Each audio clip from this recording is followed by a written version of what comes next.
السلام عليكم. تصريح خطير من مدرب بيراميدز الكرواتي يوروشيتش يفاجئ بالنادي المصري بعد فوز النهارده بيراميدز على المصري، ويسخر من لاعبي بيراميدز بسبب ما حدث لهم في المباراة.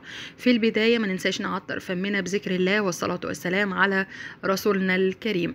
بعد أن حقق بيراميدز الفوز النهارده على المصري وتأهلوا للمباراة النهائية في الكأس ليقابل نادي زد، فقد صرح مدرب بيراميدز الكرواتي يوروشيتش وأدلى بتصريحات بعد هذه المباراة، قال هذه المباراة كانت عنق الزجاجة بالنسبة لنا، فهذه المباراة هي الأهم بالنسبة لنا في مشوار بطولة كأس مصر، ولقد حذرت لاعبي بيراميدز من خطورة المصري لأنهم كلهم آمال بالتتويج بهذه البطولة، وكانوا يستطيعوا الفوز وكانوا يحتاجوا الفوز بأي طريقة على بيراميدز اليوم، ولكن نحن تفاجأنا فعلا بقوة النادي المصري. فلاعبي بيراميدز أوهموا أنفسهم أنهم بالفعل هيكسبوا المباراة، وهذا غير صحيح، وهذا الذي صعب المهمة علينا جدا اليوم أمام النادي المصري. فلاعبي النادي المصري بالرغم أنهم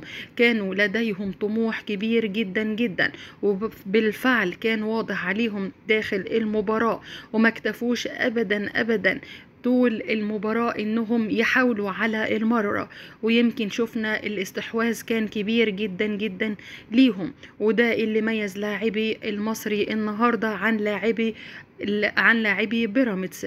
لكن في النهاية كانت ضربات الترجيح هي المفر لنا، فقد توجنا أو لقد بالفعل انهينا المباراة بالمكسب بسبب ضربات الترجيح. ولكن لاعبي المصري لديهم قوة كبيرة ولديهم فريق محترم، وأيضا لديهم مدرب كبير ومحترم، وأنا بشبههم جدا بالنادي الأهلي، لأننا أيضا لما قابلنا النادي الأهلي وكان طموحنا كله الفوز ببطولة الدوري، ولكن أمالنا كلها انتهت بعد مقابلة النادي الأهلي. فالنادي الأهلي كان يمتلك أيضا شخصية قوية وهي شخصية البطل، لأنه كان ينافس على اللقب الدوري، وخروج النادي الأهلي من هذه البطولة وهي كأس مصر أفسح لينا المجال باستفاضة إن احنا ليه ما نفوزش بالمباراة وليه ما نفوزش بالكأس هذا العام. وحتى لو كان لسه موجود